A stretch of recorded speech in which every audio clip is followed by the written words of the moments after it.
How do you feel about the stars and bars, the Confederate flag, specifically the Confederate battle flag, which has been at the heart of so much controversy since the murders in South Carolina? Well, I'll tell you, I never thought I would say it, especially on the day that Reverend Pinckney is being laid to rest and eulogized by the President of the United States. But I actually think the Confederate flag is getting a raw deal in this country at this time. That's right, I do. It's not that I think it's a great symbol, and I understand that it represents a lot of hate and oppression for a lot of people, black and white. But I also know it genuinely does represent gallantry and bravery and history for a lot of other people. And like most symbols, it's not one or the other, it's both. And in our rush to make it only one or the other, we may actually be propagating another century of hatred and hostility that'll make it difficult to really address the deep issues of race which still exist in our country.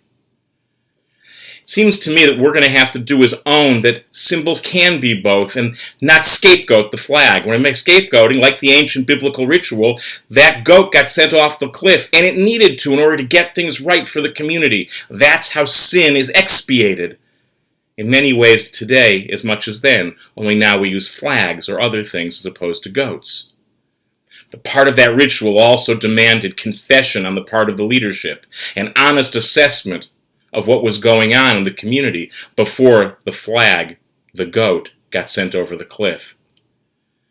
Are we really prepared to appreciate, as we blame that one symbol of the South as one of oppression and hatred and slavery, that in the midst of the Civil War, a large plurality and perhaps an outright majority of Northerners were entirely comfortable with slavery and were fighting for economic reasons and the preservation of the Union, not for abolition.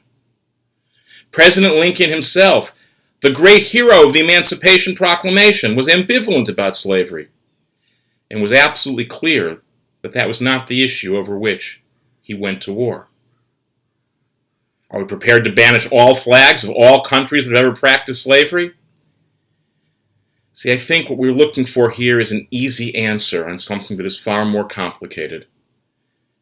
And the real way to work through these long historic narratives is not to go for the easy answer, but to invite people into the kinds of complex conversations that moved the Confederate battle flag from the top of the State House in South Carolina in 2000 down to the grounds of state property. And perhaps, like in so many cases, rather than asking how to get rid of it, we would now begin to ask, where does it go next? And invite as many people to give their opinions on that as possible. And not rush to judge who's who, because after all, it's so easy for so many of us to judge that flag, but not judge our own. It's so easy to look at someone else's history and explain why it's bad and evil, and not look at our own. It's so easy to look at our own histories and explain all the magnificent accomplishments, but now look at the great accomplishments of others.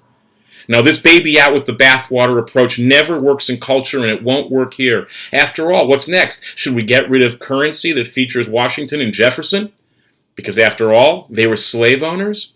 Should we get rid of the movie Gone with the Wind, as one columnist for the New York Times has suggested? We're going to have to learn that honoring the past doesn't mean agreeing with the past. And we're going to have to learn how moving past the past, in some cases, doesn't mean dishonoring it. But that's not about wholesale or blanket bans of a symbol, as much as it is about working out how people can hold on to the best of a complicated history and not feel embarrassed about admitting its complications.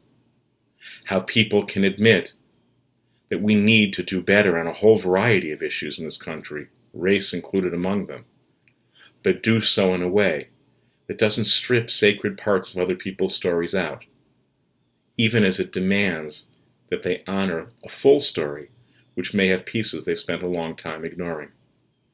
There aren't easy answers on big symbols or on big questions.